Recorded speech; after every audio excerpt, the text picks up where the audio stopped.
turite kas dar klausimų paklausti? Prašom. Kokia jūs matote šiuolaikinio Lietuvos politinio situaciją? Nu, mes vis tiek tebesame tokia paribio šalis, fronto linija. Už mūsų jau rytų diktatūros. Ir ypatingai Rusija, kuri vis tiek nelabai džiaugiasi, kad mes turim savo atskirą valstybę. Ir kad, reiškia, Rusija lyg ir atstumta nuo Baltijos jūros. Čia buvo labai patogu, čia užėmė Estiją, Latviją, Lietuvą ir Baltijos jūrą šeimininkauja.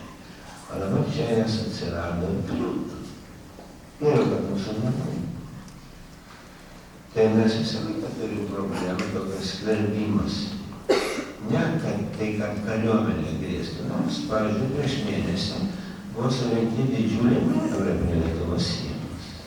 Rusijos ir Baltarusijos armijos manevravo, kaip atmušti ir nugalėti priešą vakaruose. Kas yra vakaruose? Vakaruose yra Lietuva ir Lenkija.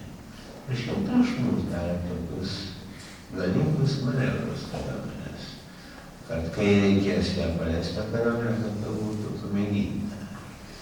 Taip, kad ten ramaus gyvenimo nėra.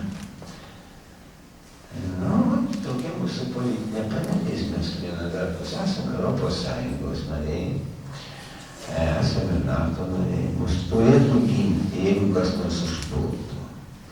Bet jeigu mus bandys palaužti psichologiškai, dvasiškai per propagandą, kad Lietuvoje atsirastų vis daugiau, sakysim, politikų, ateinančiai į valdžią, kurie manys, kad mums ne taip svarbu Europos buvimas, o svarbiau glaustis prie Rusijos, neerzinti, nepykdyti, gal mums tada duos ką nors pigiau parduos, gal mes čia užsidirbsim pinigėlių, tai mus taip gali ir paimti į pavaldumą, padaryti tokiais tarnais.